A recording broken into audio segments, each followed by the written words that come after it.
Selamat datang di channel Pemuja Malam. Jangan lupa like, share, and subscribe ya. Terima kasih. Chapter 28 membuat malam panjangnya hanya berteman dengan guling saja. Lantas, Arjuna mengendusi aroma ketiaknya, tapi tidak ada yang salah. Bahkan dirinya baru saja mandi setengah jam yang lalu. Aku tidak bau kok, sayang, My Queen, lirih Arjuna sambil memasang wajah memelasnya. Pasalnya, sudah beberapa malam, ia gagal menjebol sarang naganya. Ya sudah, kalau kamu tidak mau turun dari kasur, biar aku saja yang tidur di kamar sebelah.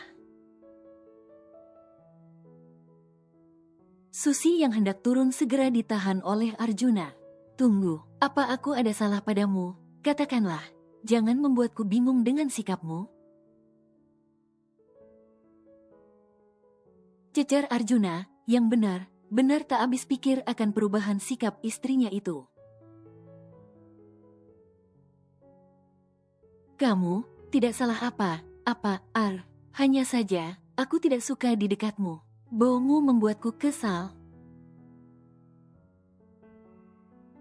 Susi menepis tangan suaminya itu, kemudian ia benar turun dari kasur. Sayang, panggilnya. Jangan keluar dari kamar ini, biar aku saja yang tidur di sofa. Arjuna menghadang langkah istrinya yang sudah hampir sampai ke pintu. Baiklah, Susi pun berbalik dengan sikap acuhnya. Benar tak ada lagi Susi yang lemah, lembut. Sebenarnya, kau ini kenapa sayang? Kenapa kau seperti membenciku? Bahkan, untuk melihatku pun enggan.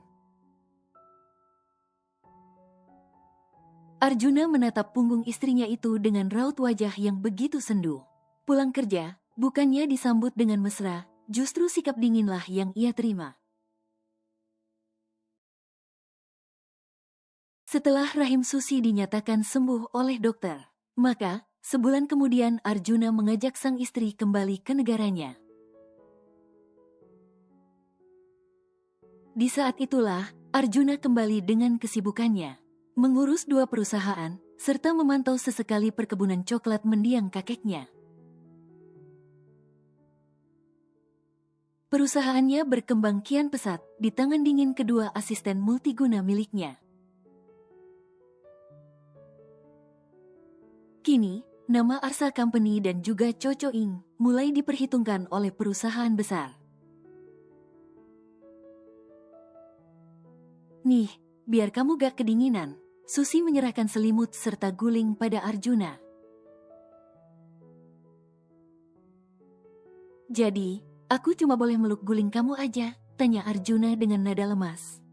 Iya, sampai aku gak benci sama bau badan kamu, setelah berucap dengan datar. Susi pun lantas berbalik, tanpa sedikit pun melihat ekspresi suaminya itu. Sehingga, dirinya tak tahu jika Arjuna tengah memandangnya dengan kedua mata yang mendung. Kenapa?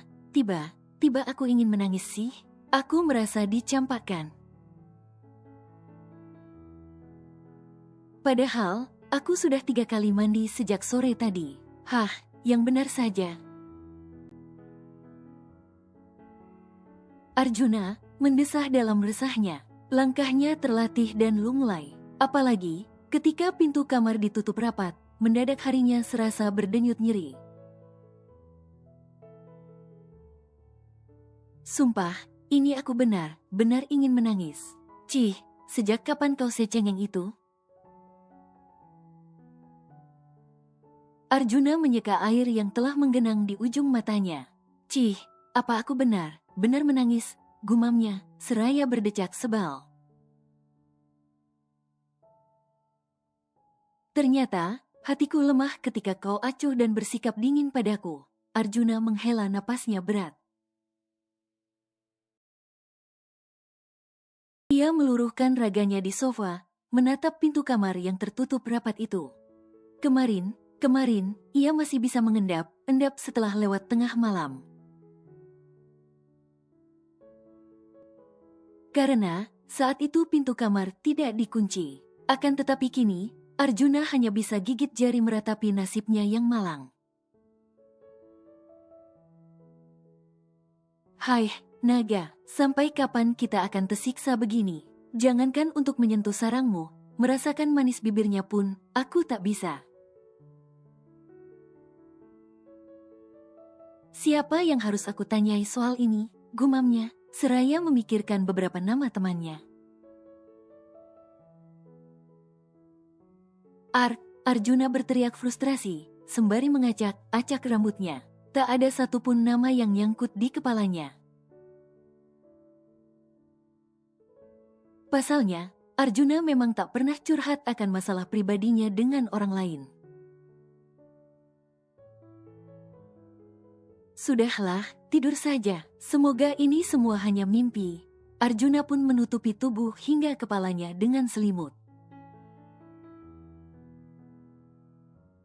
Keesokan harinya di kantor.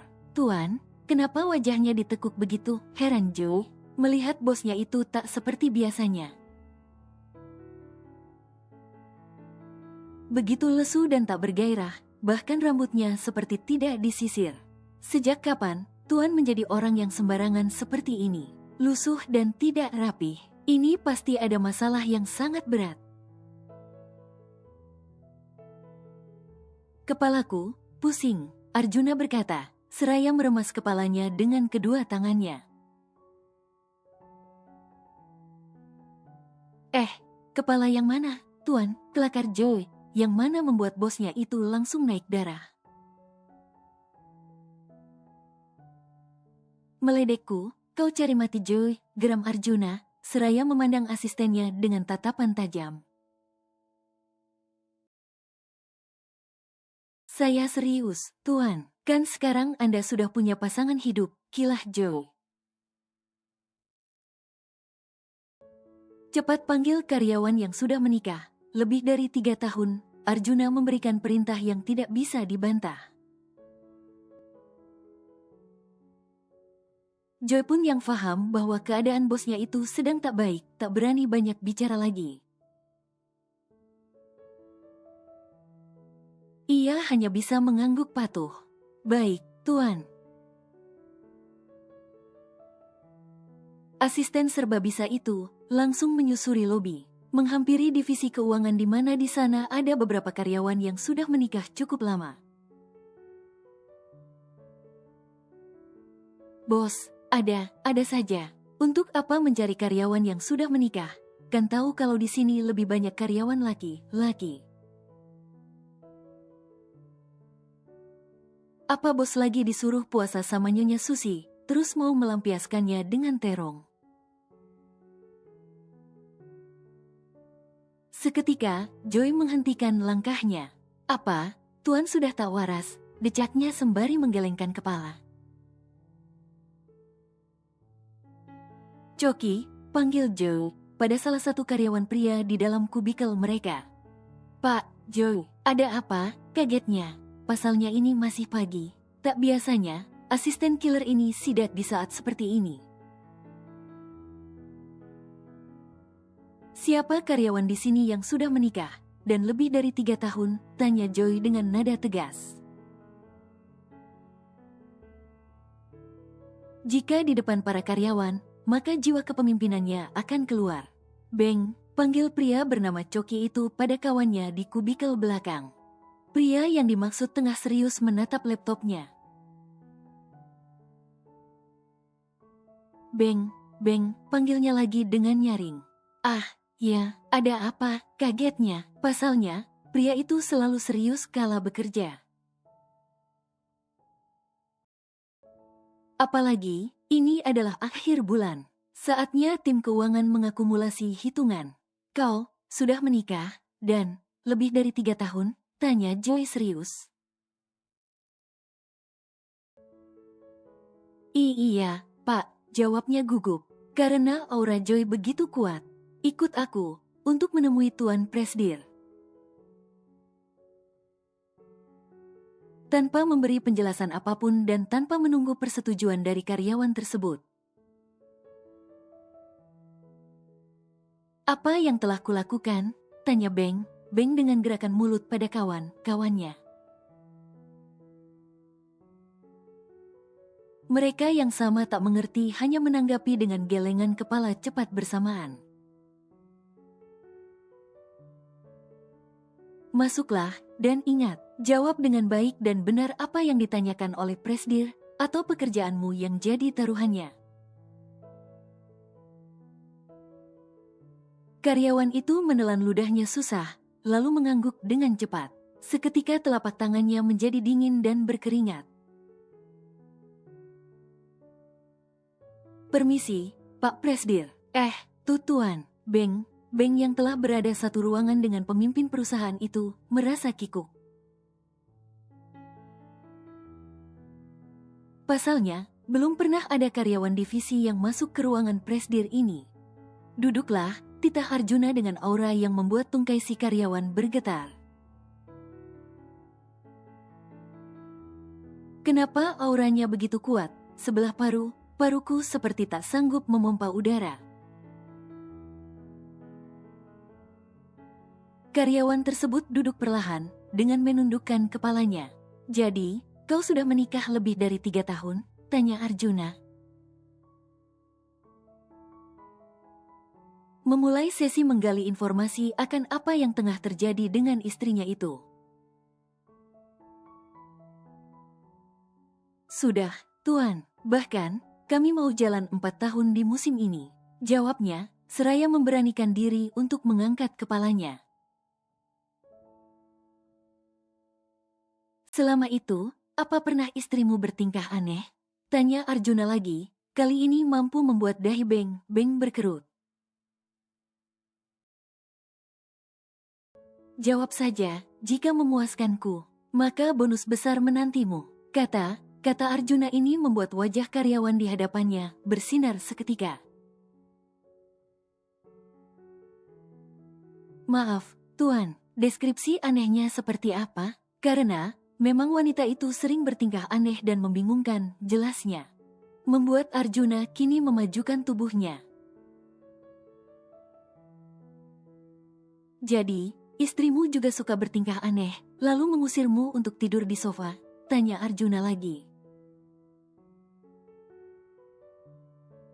Sontak, Beng sekuat tenaga menahan dirinya untuk tidak tertawa. Menurutnya, pemimpinnya ini begitu luar biasa, bagaimana bisa mengalami hal menyedihkan seperti itu. Dirinya saja yang bertampang dan berkantung pasan, belum pernah diusir untuk pisah tidur. Pantas saja wajahnya begitu menyeramkan. "Tuan, aku akan membantumu menemukan apa sebenarnya terjadi pada istri Anda." "Cepat, katakan, aku butuh solusi bukan dikasihani," sentak Arjuna, membuat sang karyawan terlonjak kaget. "Baik, Tuan." Beng menjawab dengan spontan. "Maaf, bukan maksud saya untuk menggurui Anda. Wanita itu memang sulit untuk difahami. Kita dapat menemukan cara untuk menghadapinya jika kita sudah tahu akar masalahnya. Mungkin saja Anda telah berbuat salah atau menyinggung perasaannya," jelas Beng dengan serius. "Tidak, aku sudah menanyakan hal itu. Istriku bilang, ia benci bila melihatku juga mencium bau badanku ini," tukas Arjuna. "Hah, mana mungkin seperti itu, Tuan. Anda sangatlah rapih dan wangi," jujur Beng. "Apakah sikap istri Anda ini datang secara tiba-tiba?" selidik Beng. "Ya, sudah beberapa hari ini. Sebelumnya, kami baik-baik saja. Ini membuatku bingung dan sangat sedih." "Apa? Ia sudah bosan padaku? Apa ia tidak menggantungkan lagi kebahagiaannya padaku?" tutur Arjuna dengan nada lirih. Aura melankolis tiba-tiba menyeruak dari dirinya, membuat karyawan di hadapannya ini melongo seketika. Kenapa? Apa ini? Tadi dia begitu dingin dan menyeramkan. Kenapa sekarang jadi begitu sedih? Yang benar saja. Tuan, apa Anda baik? Baik saja, herannya campur takut. Karena tampang Arjuna tiba-tiba menjadi sangat menyedihkan. Tuan, Anda tenanglah, berpikirlah positif dan yang baik saja. Karena, terkadang, isi dan jalan pikiran kita itulah yang akan membunuh kepercayaan diri kita.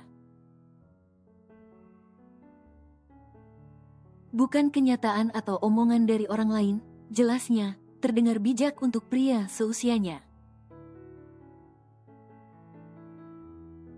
Setahu saya, perubahan sikap wanita yang tiba-tiba bisa saja dipengaruhi oleh perubahan hormon.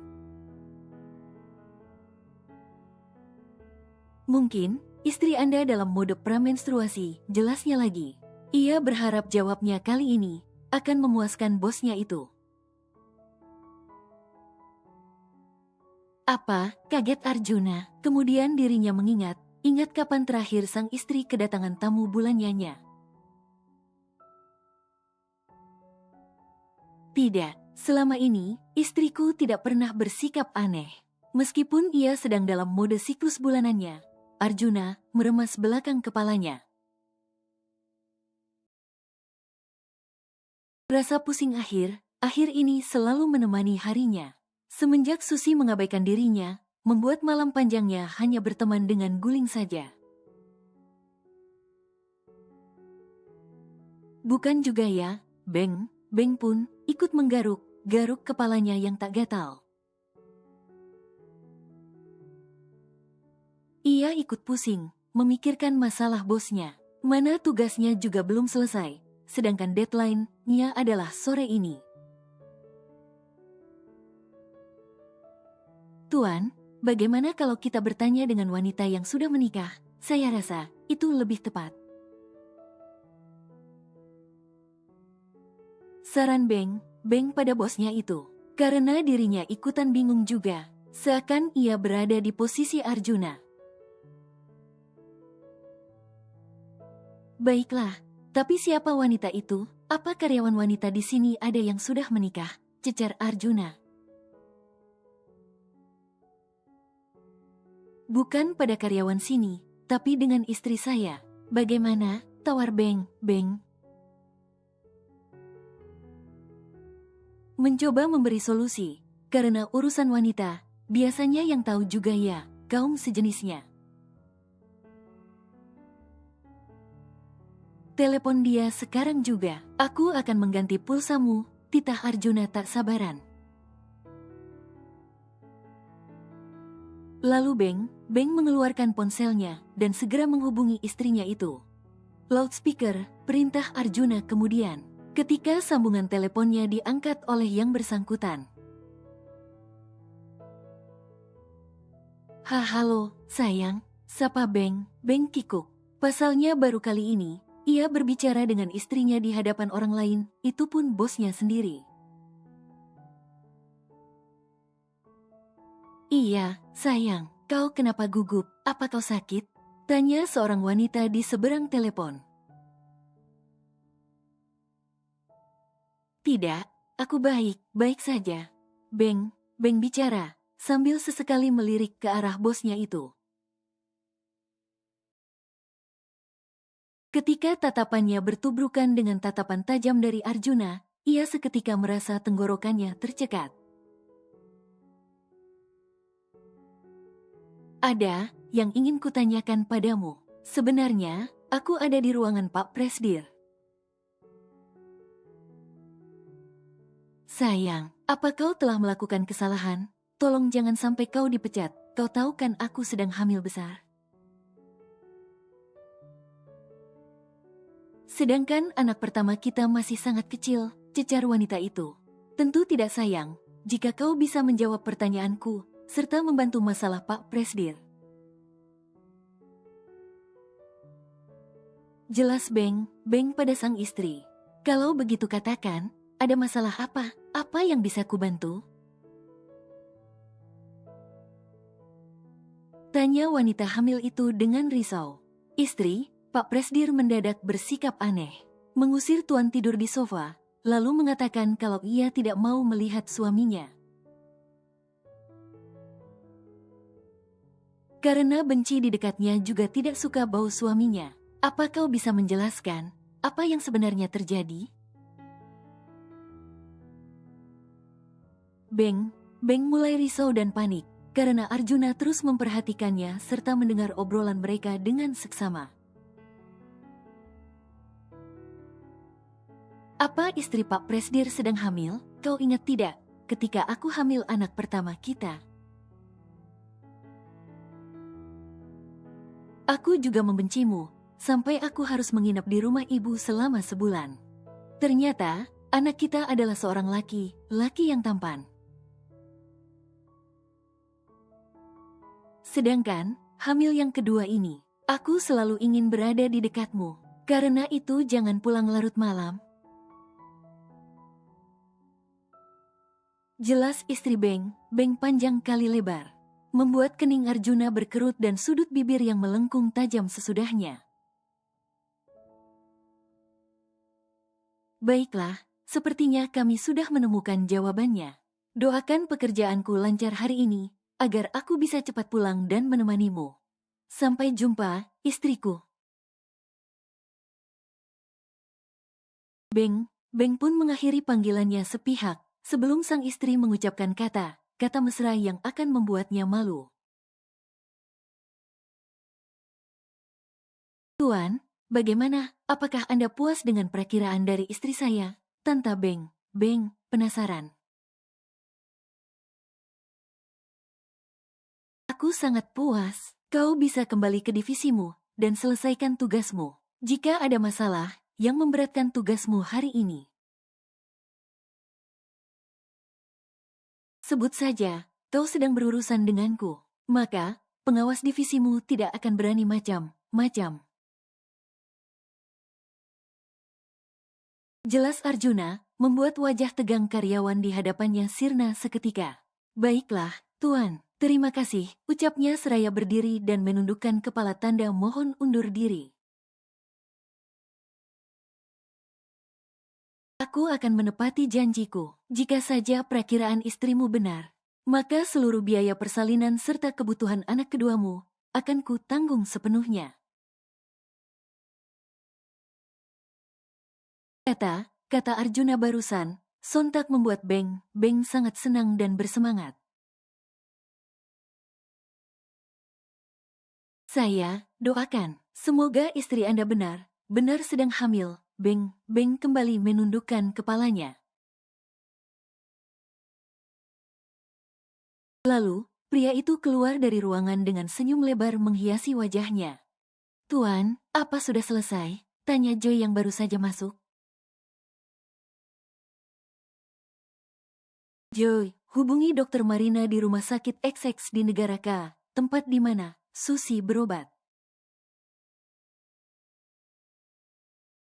Titah Arjuna yang langsung diangguki oleh Joy. Ini, Tuan, teleponnya telah tersambung. Joy menyerahkan ponselnya. Padahal, bosnya itu kan bisa menghubunginya sendiri dengan ponselnya. Entahlah, memang Arjuna senang jika merepotkan asistennya itu. Halo, Dokter Marina.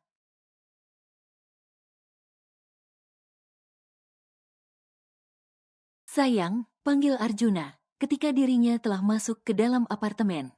Namun, suasana begitu sepi, membuatnya menyisir ruangan demi ruangan untuk mencari istrinya itu. Arjuna pun bergerak cepat, mencari sang istri ke setiap penjuru apartemennya. Bangunan yang lumayan luas itu memiliki beberapa ruangan, mengharuskan Arjuna menelisik satu demi satu ruangan tersebut. Mulai dari kamar tidur mereka, kamar mandi, ruangan untuk mengganti pakaian serta ruangan untuk mencuci. Lalu beralih ke dapur, kamar tamu serta balkon tempat mereka biasa bersantai ketika sore. Satu tempat terakhir yang akhirnya disusuri olehnya, yaitu gym. Mana mungkin dia ke sini? Lalu di mana? Di seluruh ruangan tidak ada. Apa Susi keluar? Arjuna melempar jas, serta mengendurkan dasinya. Itu semua ia lakukan sambil berlari. Karena, ia hendak mencari sang istri ke lantai bawah. Arjuna telah memasuki lift. Ia berusaha mengirim pesan pada Susi. Checklist 1, berarti ponselnya tidak aktif. Arjuna mulai risau. Pasalnya sang istri tidak pernah pergi tanpa memberitahu dirinya. Hai, kenapa kau membuatku khawatir, sayang? Aku baru saja mendapat secercah cahaya tentang perubahan sikapmu padaku. Selepas keluar dari dalam lift Arjuna, kembali berlari hingga keluar area apartemen. Hatinya kalut, dan pikirannya sudah tak tentu arah. Apalagi ketika sampai di area parkir supermarket, terlihat orang berkerumun. Ada apa ini? Apa yang terjadi? Arjuna merangsek kumpulan orang banyak tersebut, di mana beberapa di antara mereka bersorak dan berusaha melerai. Seketika kedua mata elang Arjuna terbelalak, melihat adegan yang sama sekali tak diduganya akan terjadi. Sayang, hentikan, Arjuna meneriaki seorang wanita yang tengah menghajar seorang pria tanpa ampun. Meskipun wajah pria tersebut sudah tak berbentuk lagi, karena bengkak di sana, sini. Ampun, Nona, ampun, teriak pria, yang punggung tangannya tengah diinjak oleh kaki Susi. Di mana wanita itu mengenakan sepatu kets. Sekarang kau minta ampun, lalu, tadi di saat kau merampas tas wanita itu, hingga dirinya terseret di atas aspal, apa kau mengampuninya? Susi semakin menekan ujung sepatunya, hingga pria itu memekik semakin kencang. Apa yang sudah kau lakukan, My Queen? Tanya Arjuna pelan, seraya menarik lengan istrinya tersebut. Meninggalkan pria yang sudah lemas tak berdaya itu. Lalu, dua orang security pun datang, serta segera membawa jambret itu ke pihak yang berwajib. Mungkin, akan dibawa ke rumah sakit dulu, karena pria tersebut mengalami luka yang serius. Kenapa kamu ada di sini? Kembali sana ke apartemen, nanti juga aku pulang, setelah urusanku dengannya selesai. Ketusnya, sembari menyilangkan tangan di depan dadanya. Ternyata masih begini, bagaimana kalau dia benar-benar hamil? Aku harus mengajaknya untuk segera check up. Sayang, apa yang barusan terjadi? Tanya Arjuna lembut.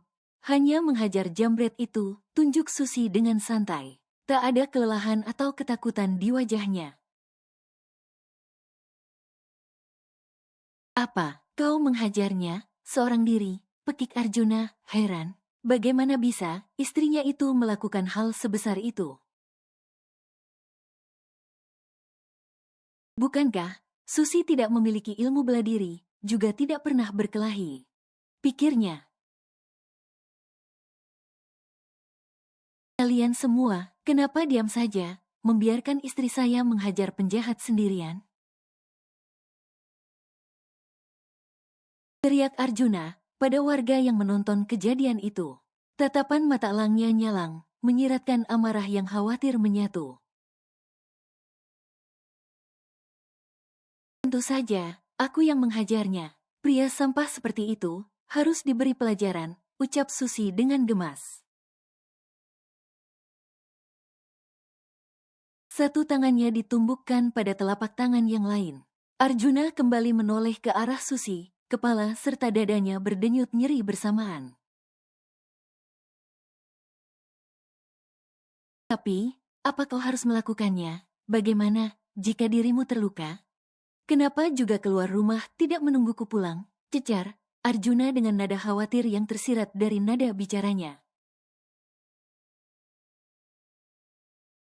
Tentu saja harus, masa aku harus diam saja? Lagi pula, aku hampir mati bosan karena menunggumu pulang. Tukasnya, seraya memalingkan wajah dari suaminya itu. Ternyata, dia masih tidak mau melihatku. Jangan marah, jangan sedih. Terima saja, inilah konsekuensimu, menikahi makhluk yang berjenis wanita. Arjuna menghela napasnya perlahan, berusaha menenangkan emosinya. Ketika ia begitu mengkhawatirkan sang istri, tapi wanita itu bahkan tidak mengharapkan kehadirannya. Tuan, tolong jangan dimarahi istrinya ya. Nona, hanya berusaha menolong ibu saya. Jelas seorang wanita muda yang datang dengan tergesa-gesa menghampiri Susi dan Arjuna. Terlihat ia tengah menuntun putranya yang masih kecil. Ia berbicara dengan sangat lirih, tersirat sesal serta kesedihan dari nada suaranya. Ia terpaksa meninggalkan sang ibu di klinik untuk menghampiri Susi, karena mendapat laporan dari warga di sekitar daerah itu bahwa suami dari wanita yang menangkap jambret tidak terima dan mengamuk di lahan parkir. Ibu saya bilang, Nona ini mengejar jambret itu dari depan ATM sana. Jelasnya, seraya menunduk takut. Menghindari tatapan Arjuna, yang seakan mengulitinya hidup-hidup. Saya rasa, sekarang masalahnya sudah selesai. Bukan, ayo sayang, kita pulang, ajak Arjuna. Seraya menuntun istrinya itu. Tunggu dulu, aku harus tahu keadaan ibu itu. Susi melepaskan diri dari cekalan suaminya, lalu menghampiri wanita muda itu. Bagaimana keadaan ibumu? Apakah dia terluka parah? Tanya Susi dengan rasa simpatinya. Tidak, Nona, ibu hanya menderita luka lecet serta kaget saja. Maklum, sudah tua. Salah saya, yang meninggalkannya di pinggir jalan sendirian. Sesal wanita muda itu menunduk sedih. Semoga beliau baik-baik saja. Lain kali, jagalah ibumu dengan baik. Karena kau beruntung masih memilikinya di sisimu, pesan Susi penuh perhatian. Terima kasih, Nona. Semoga Anda bahagia, ucapnya seraya menundukkan kepala. Susi hanya menanggapinya dengan senyum dan usapan lembut di bahu. Kemudian, Susi dan Arjuna kembali ke dalam apartemen. Tak nampak kelelahan sama sekali pada diri Susi. Padahal wanita itu baru saja mengejar serta menghajar jambret itu sendirian. Menggunakan tangan kecilnya, ia melumpuhkan penjahat itu hingga tak berdaya. Arjuna, benar dibuat tak habis pikir olehnya. Perasaannya campur aduk, khawatir, kaget serta takut. Sekarang bertambah menjadi bingung, karena wajah Susi begitu cerah ceria. Arjuna merangkul istrinya itu, berjalan di lobi. Ternyata dia tidak menolak rangkulanku. Apakah ini pertanda baik? Arjuna menaikkan sudut bibirnya, hingga tercipta lengkungan sabit. Sesampainya di dalam apartemen, Susi langsung masuk ke dalam kamar mandi. Tak lama ia pun keluar dengan senyum di wajahnya. Aku sudah menyiapkan air untukmu, mandilah. Aku juga akan memasak. Kau pasti sangat lapar, aku juga. Menghajar penjahat ternyata menguras banyak energiku. Meskipun, aku jadi bersemangat setelahnya. Ucap Susi, yang membuat pria di hadapannya hanya bisa melongo. Arjuna menyusut kristal bening yang menumpuk di ujung matanya. Entah kenapa, akhir ini perasaannya jadi mudah tersentuh. Perlakuan manis istrinya itu membuat hatinya terenyuh. Setelah lebih dari sepekan, Susi mengabaikannya. Kini, senyum manis itu kembali terukir di wajah cantik menggemaskan milik istri kesayangannya itu. Seketika, amarah Arjuna yang ingin meledak ketika melihat sang istri keluar rumah dan menghajar orang, sirna sudah. Susi sesekali memandangi suaminya, yang tengah fokus pada makan malamnya itu. Arjuna, sejak awal memang sangat suka dengan apapun yang dimasak olehnya. Arjuna akan sangat serius ketika menyantap hasil masakan istrinya itu. Apapun yang terjadi, tidak akan ada yang bisa mengganggunya, sekalipun itu telepon dari kantor ataupun relasinya. Arjuna tersenyum tipis di sela suapan terakhirnya. Setelah ia membersihkan mulut dan meneguk air putih, Arjuna memandang wanita cantik di hadapannya dengan intens. Sayang, malam ini, aku sudah membuat janji dengan Dokter Neta, ucapnya memulai sesi obrolan ringan dengan istrinya. Ah, untuk apa? Tanya, Susi bingung, hingga mengerutkan dahinya. Sejak kepulangannya dari negara K, bukankah keadaannya sudah dinyatakan baik-baik saja, pikirnya. Hanya check up saja, jawab Arjuna santai. Ia belum berpikir untuk menceritakan kecurigaannya pada sang istri. Apa? Arjuna sudah sangat tidak sabar, dan ingin agar aku segera hamil? Apa itu artinya? Ia benar mengharapkan kehadiran seorang anak. Bukankah ia mengatakan tidak akan terlalu berharap karena tidak ingin membebaniku? Ternyata, jauh di lubuk hatinya, ia sungguh sangat menantikan kehadiran malaikat kecil dalam rahimku.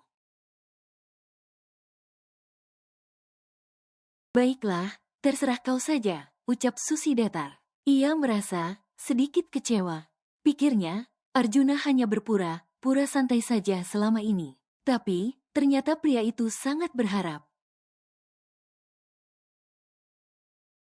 Bukankah ini termasuk membebani pikirannya? Bagaimana jika aku masih belum hamil juga? Bahkan, aku sama sekali tidak merasakan tanda apapun. Apakah ia akan kecewa, lalu meninggalkanku? Belum lagi, beberapa hari ini aku telah bersikap dingin padanya. Tapi, ini bukan mauku. Aku hanya benci bau tubuhnya. Kurasa aku harus memeriksakan hidungku sebelum semua menjadi masalah besar. Kini, mereka berdua telah berada di rumah sakit.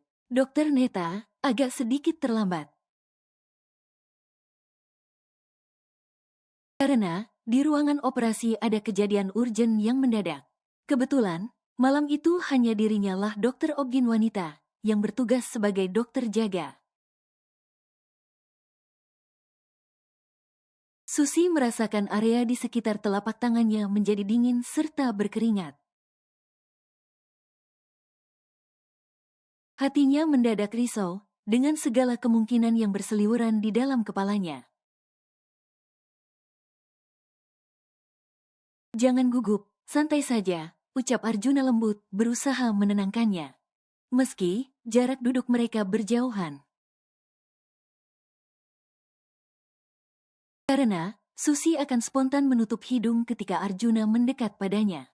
Ia tak bisa merangkul bahu yang sedikit gemetar itu. Tak dapat mengusap punggung serta mengecup kening, demi memberi ketenangan pada istrinya. Bagaimana tidak, jika didekati olehnya saja ia terlihat tersiksa. Terpaksa, Arjuna hanya dapat menatap istrinya itu dengan nanar dari kursi seberang. Juna, panggil Neta, yang baru saja tiba dari lantai atas. Susi, apa kabarmu? Tanyanya, yang langsung menghampiri Susi sekaligus menyapanya. Aku semakin baik, dokter, jawab Susi. Bersikap biasa saja, demi mengalihkan kegundahannya. Mari masuk, ajaknya. Hingga kini mereka bertiga telah berada di dalam ruangannya. Suster, sudah siapkah semuanya? Tanya Neta pada asistennya tersebut. Sudah, dok, tinggal pemeriksaan saja, jawab wanita muda berseragam perawat itu. Jun, kenapa kau di sana? Heran dokter Neta, melihat Arjuna berdiri jauh di pojokan dekat berangkar pemeriksaan. Aku, ini seperti yang sudah aku ceritakan padamu, Arjuna berkata dengan semburat malu di wajahnya. Entah kenapa, akhir ini aku tidak suka didekati olehnya. Mencium bau tubuhnya membuatku kesal dan membencinya. Tapi, jika dia sedang tak di rumah, aku merindukannya. Itu sangat aneh. Sebenarnya, apa yang terjadi padaku? Tanya Susi, dengan raut wajah yang bingung. Arjuna menghela napas lega, ketika mendengar Susi mencurahkan isi hatinya pada sahabatnya, Neta. Oh, ya, sampai seperti itu ya, Dokter Neta, tertawa kecil menanggapi cerita dari pasien spesialnya ini. Ia pun sekilas melirik Arjuna, yang kemudian mendapat balasan tatapan dingin dari sahabatnya itu. Kau tahu, Arjuna menghubungiku, karena bingung dengan keanehan sikapmu. Kau tahu, ketika bercerita ia terdengar sangat sedih, ucap Dokter Neta dengan kekehan kecilnya. Karena, seumur mengenal Arjuna, ia adalah tipikal pria berhati dingin dan cuek. Selalu flat dalam berekspresi, dalam keadaan apapun itu. Arjuna adalah orang yang pandai menyembunyikan perasaannya. Susi melempar pandangannya pada sosok pria gagah yang tengah bersandar pada dinding, sembari menyilangkan tangan di depan dada bidangnya. Seketika, Arjuna melempar senyum hangat padanya, membuat Susi pun melakukan hal yang sama. Dokter, jelaskan padaku, apa yang salah pada diriku? Apa ada masalah dengan indera penciumanku? Cecar Susi pada dokter Objin itu. Baiklah, kita mulai cek dan recek ya. Dimulai dari, menjawab setiap pertanyaan yang aku ajukan padamu, oke? Kata dokter Neta, dengan cara yang santai agar sang pasien tidaklah terlalu tegang.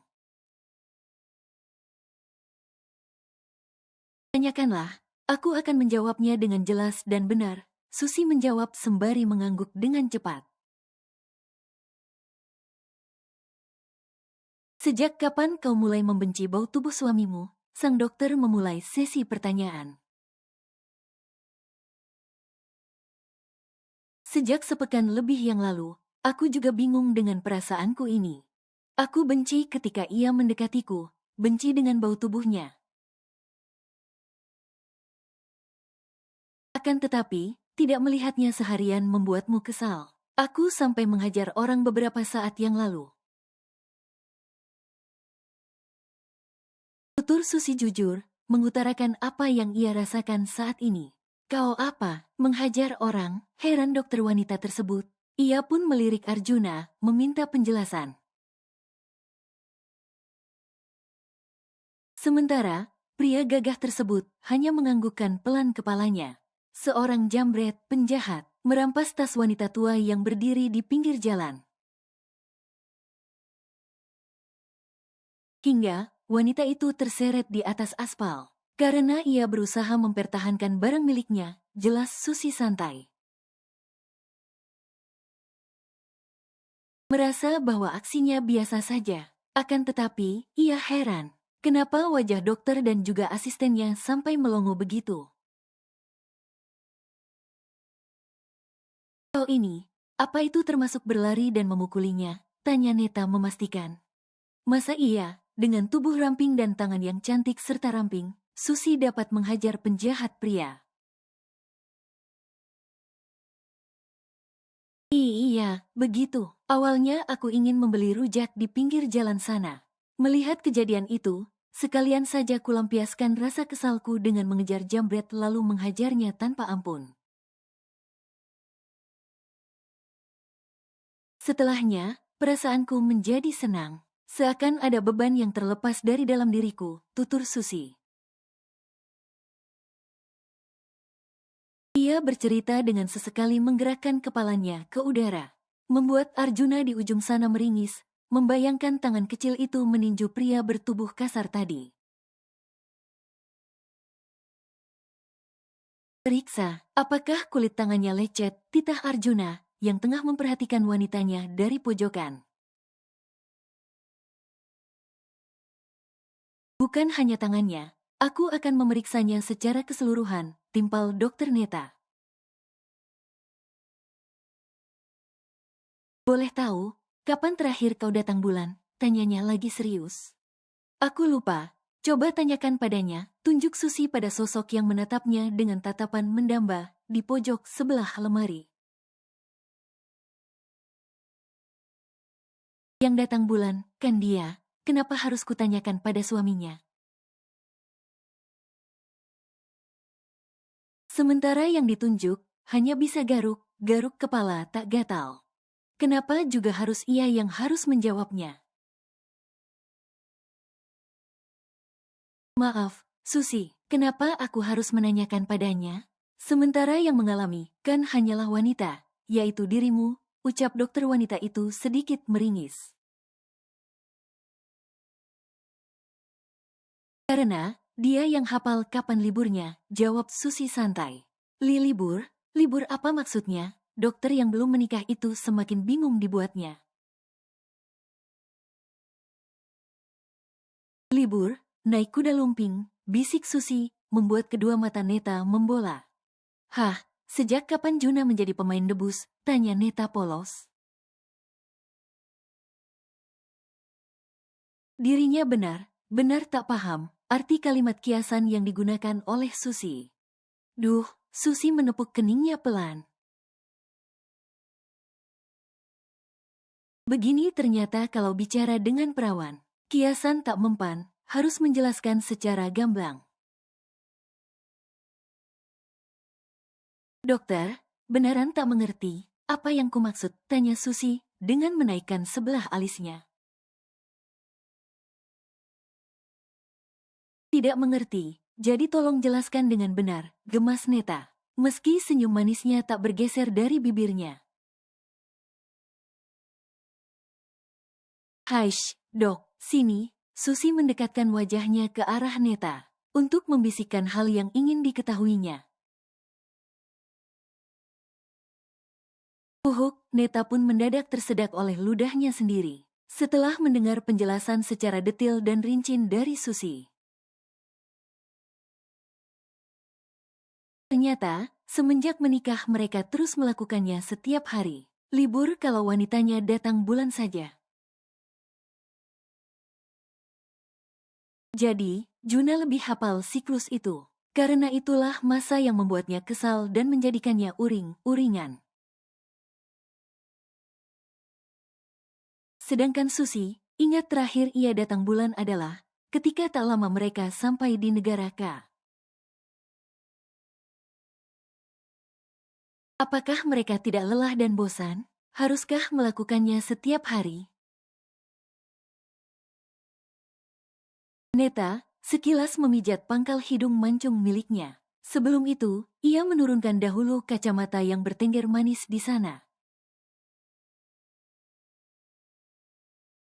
Jadi, seperti itu, Neta melirik ke arah teman masa kuliahnya dulu itu. Di mana dulu, Arjuna tidaklah sekeren sekarang. Sementara, pria gagah yang tengah bersandar di tembok sebelah pojok, hanya bisa menyengir kaku. Sudahlah, Neta menyerah, melihat gelagat Arjuna. Tanpa menjawab sepatah kata pun ia cukup mengerti bahwa pria itu baru sepekan ini libur menyentuh istrinya itu. Suster, siapkah alat USG, ultrasonografi, titah Neta pada asistennya. Susi tak kaget lagi dengan pemeriksaan menggunakan metode tersebut. Hanya saja, ia tak tahu lagi kali ini digunakan untuk apa. Ia hanya bisa menuruti keinginan suaminya. Bagaimanapun, ia juga penasaran akan keadaan rahimnya pasca 3 purnama dikatakan sembuh total. Ia berharap keajaiban itu ada di dunia nyata. Nona, berbaringlah, pinta sang perawat tersebut ramah. Lalu Susi pun berbaring. Entah kenapa pemeriksaan kali ini membuat hatinya tak karuan. Ada perasaan berharap yang begitu besar. Arjuna sudah tak lagi di pojokan. Ia maju mendekat meski masih mengatur jarak dari istrinya itu. Perawat mulai menaikkan pakaian atas Susi, lalu menurunkan bawahannya hingga bawah pusar. Mulai mengolesi cairan berbentuk gel bening di area perut bawah Susi. Kini, tiba saatnya Neta yang mengambil alih. Ia mulai menggerakkan transducer di atas perut Susi.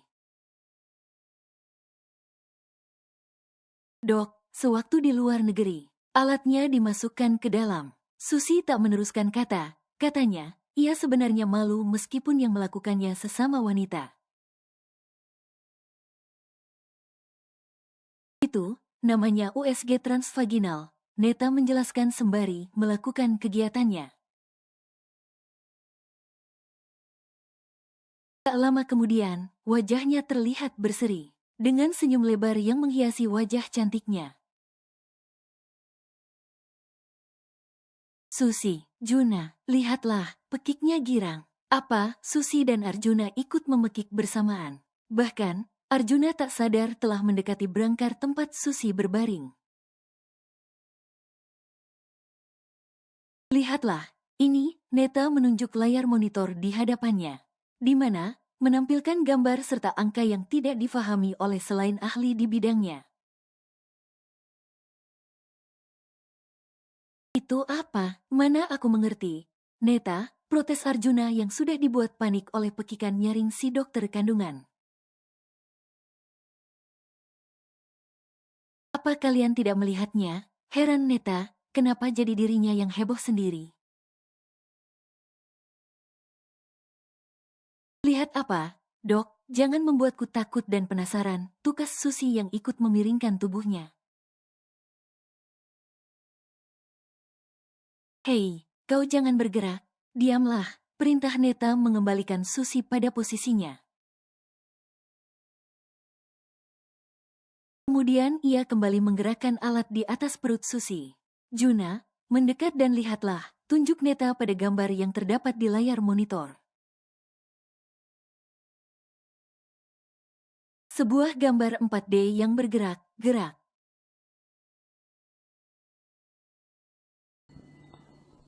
Bersambung.